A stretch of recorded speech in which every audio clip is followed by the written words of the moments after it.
Baik teman-teman, tadi video yang pertama dan kedua udah. Sekarang video ketiga yaitu mengenai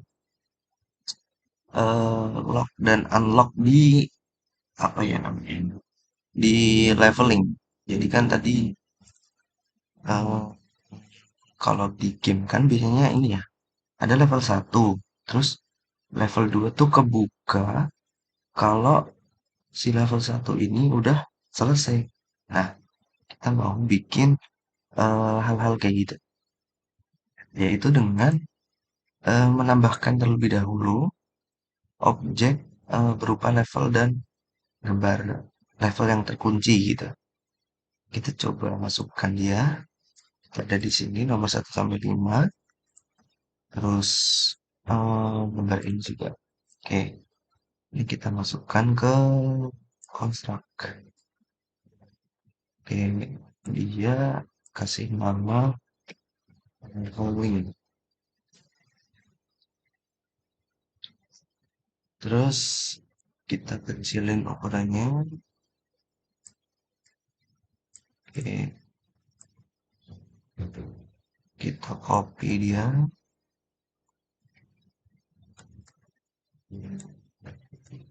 Apa gede.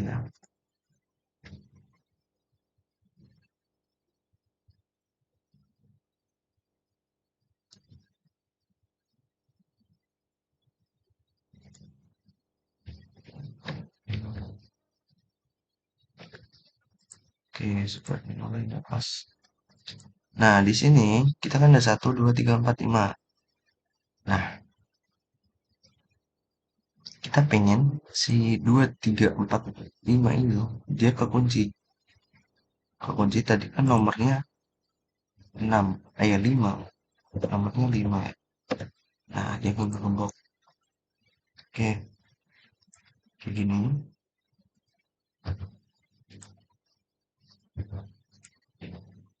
Oke, kalau udah kita kasih apa ya? Kita kasih dia behavior pin biar sama kayak silang ini. Kita kasih dia behavior pin,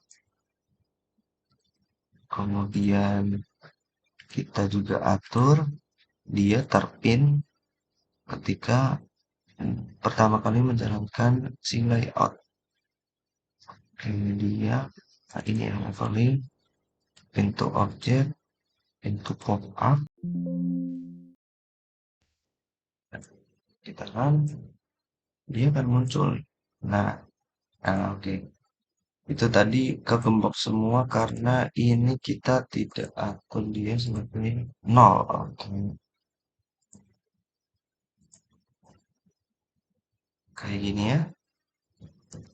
Habis itu kita ini kita beri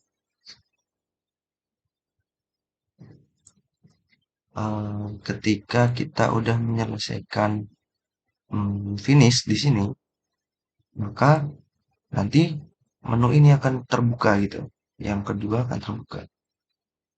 Oke, jadi kita atur dulu hmm, ini. Kita atur dengan menambahkan global variable. Global variable yaitu level. Oke, pertama kali yaitu levelnya 0, 1 ya. 1. Nah, di kemudian kan di sini global number levelnya 1. Terus ketika level 1, maka yang terbuka itu cuman si ini. Sedangkan yang ini masih tertutup. Nah, terus kita atur lagi si level yang pertama ini dengan menambahkan instan variabel untuk menandai tiap-tiap objek ini biar memiliki identitas masing-masing. Yaitu dengan menambahkan eh, instan variabel level.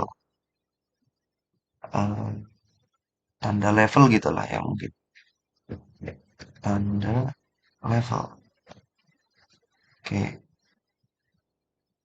kita kasih dia 0 dulu. Kemudian kita atur ketika level 1. Nah, ini tandanya kita kasih dia level 1. Terus yang kedua, kita kasih dia nomor 2. Ketiga, kita kasih nomor 3, seterusnya. Nah, kalau udah kayak gini, terus kita kasih apa ya namanya? Kita kasih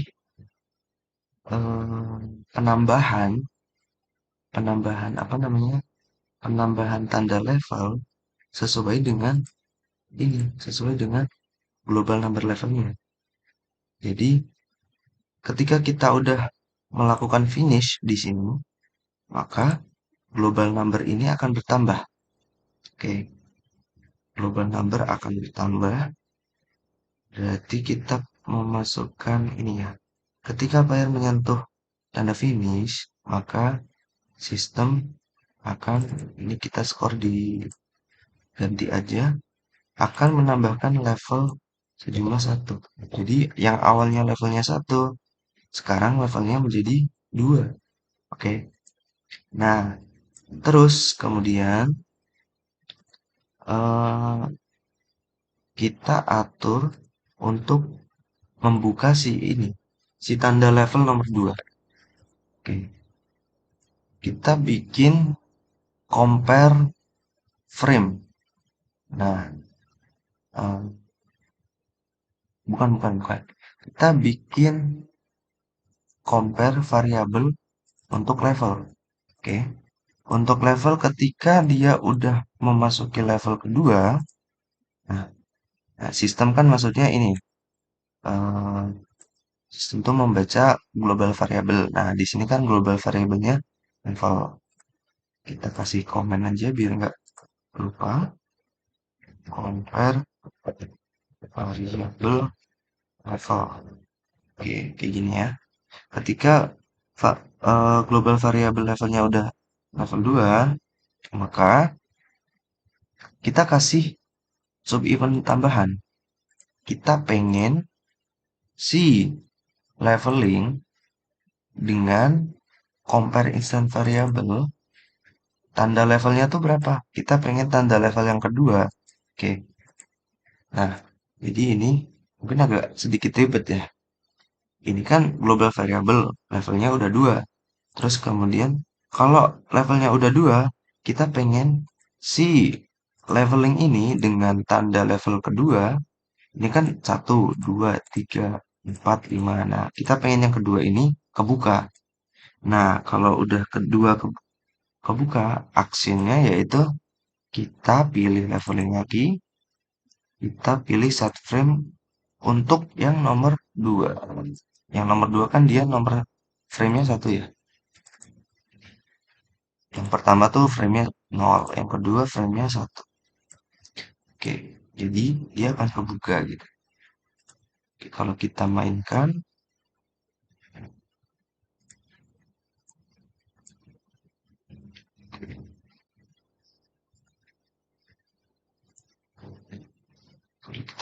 akan ini dia levelnya masih 1 nih ya.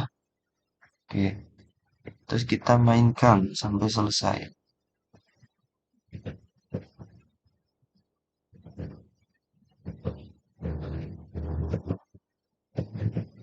Oke, oke, udah selesai. Kita coba kembali lagi. Nah, otomatis yang level 2 dia akan kebuka dengan sendirinya. Nah, kemudian kalau kita mainkan, kita akan buat ketika udah level 2 kebuka, ketika kita play di sini, dia bukan lagi ke game ini, melainkan ke babak selanjutnya. Oke, maka dari itu kita harus bikin gameplay baru ya. Kita pilih layout baru dengan nama game 2. Devisitnya juga sama, kita pilih dia game 2. Nah, kalau udah game 2 mungkin kita bikin sederhana aja. Kita masukkan lagi si ini.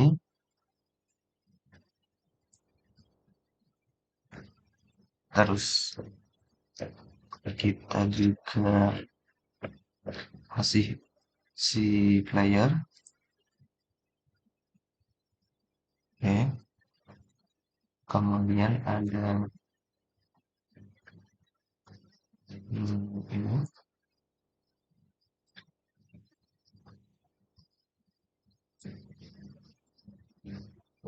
Mungkin kayak gini aja ya. Ini baratin level 2 gitu.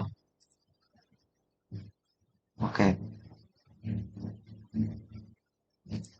Nah, ini akan merubah menu yang ada di atas yang telah kita bikin tadi.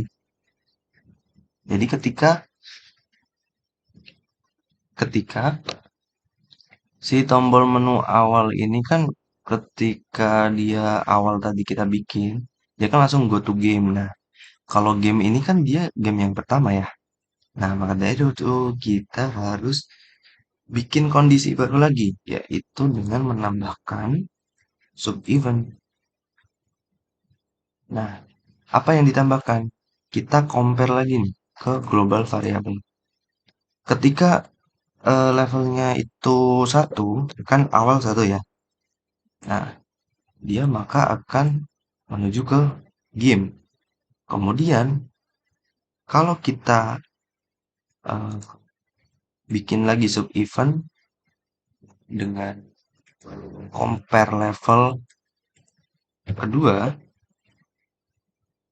maka kita akan memilih untuk pergi ke game yang kedua. Oke, jadi kayak gini. Ketika level satu, maka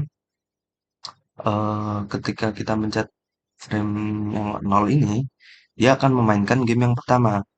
Kemudian kalau udah level 2 nih, dia akan memainkan game yang kedua. Kurang lebih seperti itu.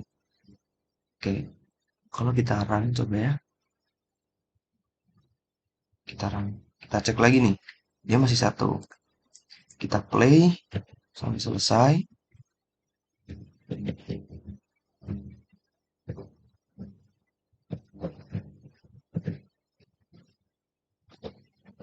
Oke. Mungkin nanti bisa kalian tambahkan lagi kayak dia ada next gitu.